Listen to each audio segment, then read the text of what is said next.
Todas as orações podem ser passadas para a voz passiva?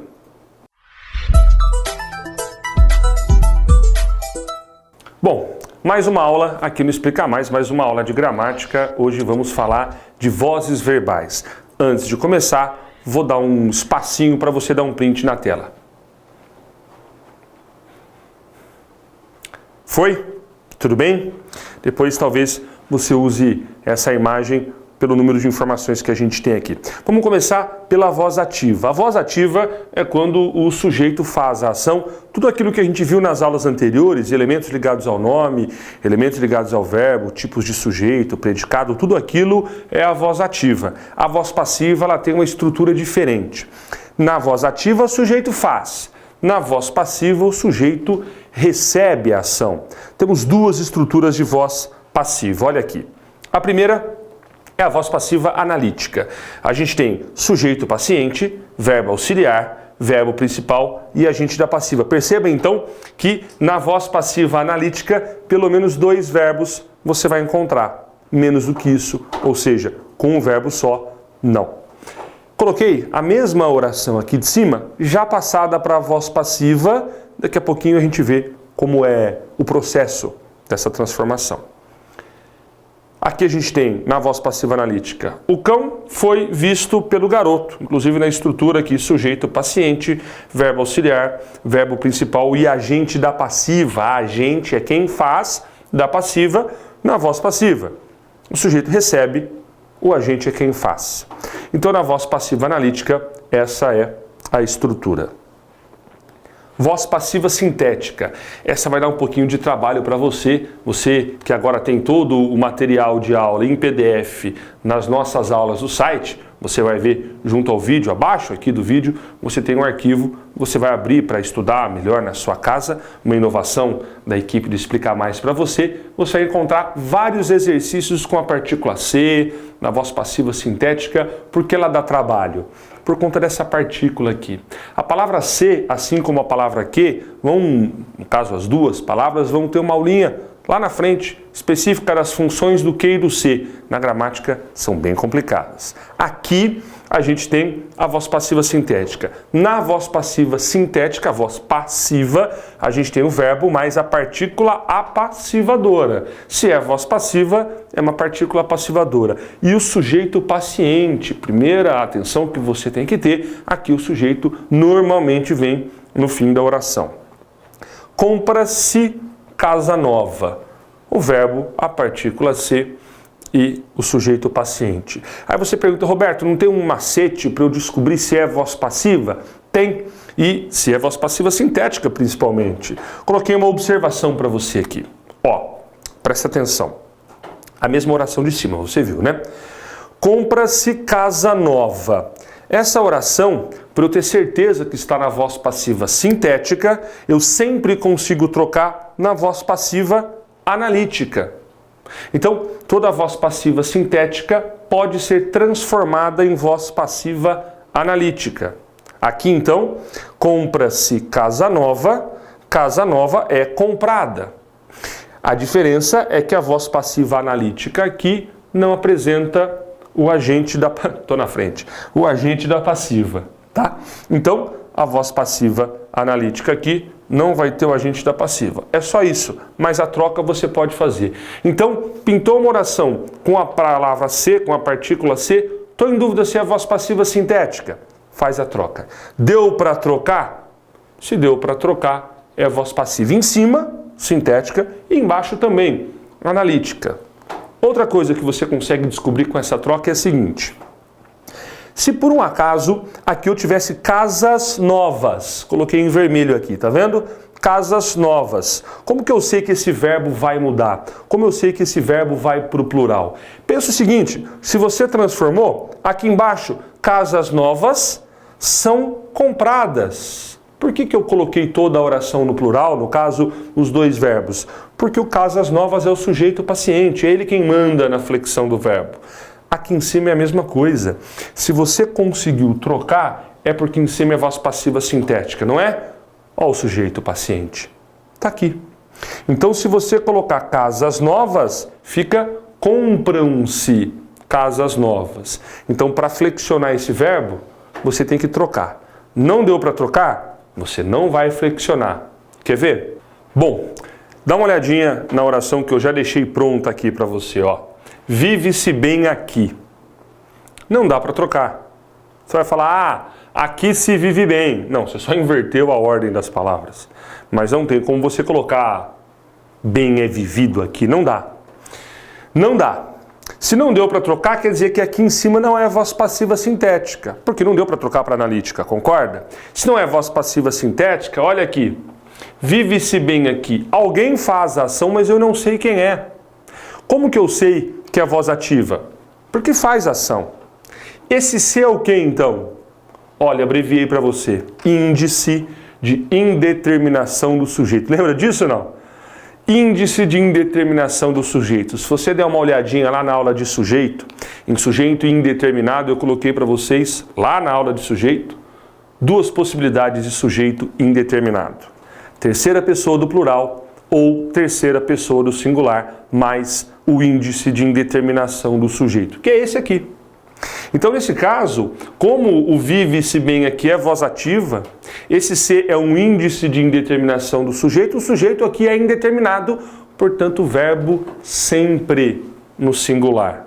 Você vai pensar em verbo no plural, com a partícula se, vimos agora há pouco, se transferir, se der para trocar pela voz passiva analítica. Não deu, é voz ativa, sujeito indeterminado, índice de indeterminação do sujeito, verbo sempre no singular. Coloquei uma outra para você aqui, ó. Vamos fazer junto, só para você entender? Precisa-se de empregados. Será que esse verbo vai para o plural? É precisam-se de empregados? Eu não lembro. Vamos tentar trocar? Precisa-se de empregados. Empregados são precisados. Não tem como. Não dá. Como não dá para trocar, ou seja, não passei para a voz passiva analítica, não é voz passiva sintética. Aqui, alguém faz a ação, portanto, voz ativa. Se alguém faz a ação, esse se aqui, na voz ativa, é o índice de indeterminação do sujeito. Se ele é um índice de indeterminação, qual é o sujeito? Sujeito indeterminado. Tudo bem? Gostou da observação? Vou pensar se o verbo vai para o plural, se eu conseguir trocar, como a gente fez lá, né? Compra-se casa nova é comprada. Pode ir para o plural? Casas novas são compradas. Compram-se casas novas. Aqui, vive-se bem aqui, não deu para trocar. O verbo vai ficar sempre no singular. Precisa-se de empregados? Não deu para trocar. O verbo sempre no singular também. Beleza? Aqui, como a troca, como é feita a passagem da voz ativa para a voz passiva analítica, eu fiz na lousa anterior, expliquei rapidinho, agora vamos ver o passo a passo. A estrutura que lá estava em verde era na voz ativa, sujeito, verbo transitivo direto e objeto direto. Lembra lá? O garoto viu o cão. Isso é a voz ativa, isso é o que a gente já viu nas outras aulas. Como que eu vou passar para a voz passiva analítica? Primeira dica, e dica importantíssima. Da ativa para a passiva, sempre aumenta um verbo. Eu sempre aumento um verbo da ativa para a passiva. O sujeito, você joga para lá, vira o agente da passiva. Objeto direto, joga para cá, vira sujeito paciente. E você desce o verbo principal, adicionando um verbo ser. O que é isso? Objeto direto passou a sujeito paciente, sujeito agente da passiva, aumenta um verbo, o verbo principal. Vamos fazer a oração aqui? O garoto viu o cão. O que a gente tem que fazer?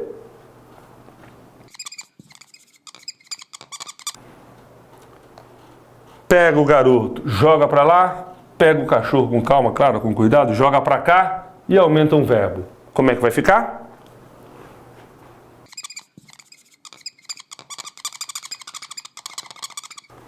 Tá aí. O cão foi visto pelo garoto. Tudo bem? O garoto foi para lá, o cão veio para cá. Então aqui eu tenho sujeito paciente, um verbo em cima, dois verbos embaixo. E aqui, quem faz a ação, que é o agente da passiva. Então, duas dicas. Da ativa para passiva, aumenta um verbo. E agora a segunda dica. Não posso mexer no tempo verbal. Em nenhum momento eu falei de alteração de tempo verbal. Falei, não posso alterar o tempo verbal. Viu é pretérito perfeito. Foi visto, o foi também pretérito perfeito. Então a pegadinha é muito comum. Cuidado. Da ativa para passiva aumenta um verbo. Se tem um, passa para ser dois. Dois verbos passam a ser três. Aumenta um verbo da ativa para passiva e não altera o tempo verbal. Tudo bem?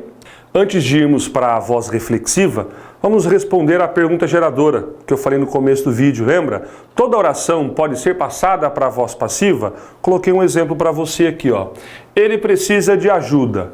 Jogo ele para cá, jogo o de ajuda para lá, de ajuda é precisada, não dá. Por que não dá para trocar? Porque não existe voz passiva sem objeto direto na ativa. Na lousa anterior a gente falou, o objeto direto é o que vira o sujeito paciente. Sem sujeito paciente, não há voz passiva. Então aqui, o que a gente tem? O precisa é um verbo transitivo indireto.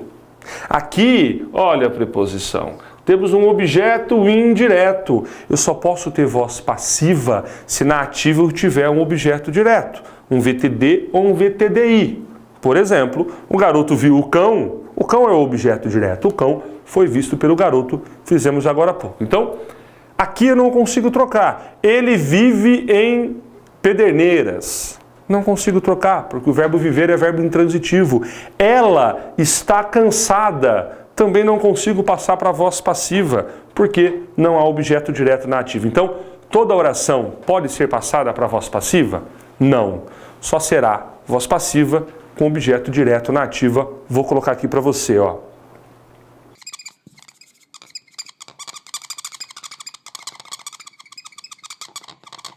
Aqui. Não há voz passiva sem objeto direto na ativa. É por isso que é muito comum com a partícula C, no compra-se casa nova, por exemplo, as pessoas acharem que casa nova é um objeto direto. Não é porque é voz passiva, né? Ele era na voz ativa, mas na voz passiva ele é um sujeito paciente. Isso é muito comum acontecer, esse é um erro muito comum, por isso aqui a dica para você. Para fechar a aula de hoje, para fechar essa aula de vozes verbais, a voz reflexiva. Se na voz ativa o sujeito faz, na passiva ele recebe, na reflexiva ele faz e recebe a ação. Coloquei aqui, ó, o garoto cortou-se com a faca. Cortou a si mesmo. Quem corta? O garoto. Quem é cortado? O garoto. Então esse se é um pronome reflexivo. Ó, mais uma função do se vimos agora, hein? A observação é com relação à voz reflexiva recíproca, quando quem faz a ação recebe a ação, mas de uma outra pessoa. Por exemplo, eles beijaram-se no rosto. Não dá para cada um se beijar no rosto. Não precisa tentar, não dá, tá? Aqui, eles beijaram-se no rosto, eles beijaram um ao outro. Ele beijou no rosto e foi beijado no rosto por uma outra pessoa. Então aqui é uma voz reflexiva, que ele faz e recebe a ação, mas é recíproca, porque é de uma outra pessoa. Esse se é chamado de pronome recíproco. Então, das funções do se, que veremos numa aula mais para frente, nós temos várias funções. Aqui a gente já viu 4. Partícula passivadora, quando é voz passiva sintética. Índice de indeterminação do sujeito, quando a gente não consegue trocar. Pronome reflexivo, quando quem faz recebe a ação de si mesmo. E pronome recíproco, quando recebe a ação, mas uma outra pessoa. Tudo bem? Continue aqui, não explica mais, que a gente tem muita novidade para você. Um abraço.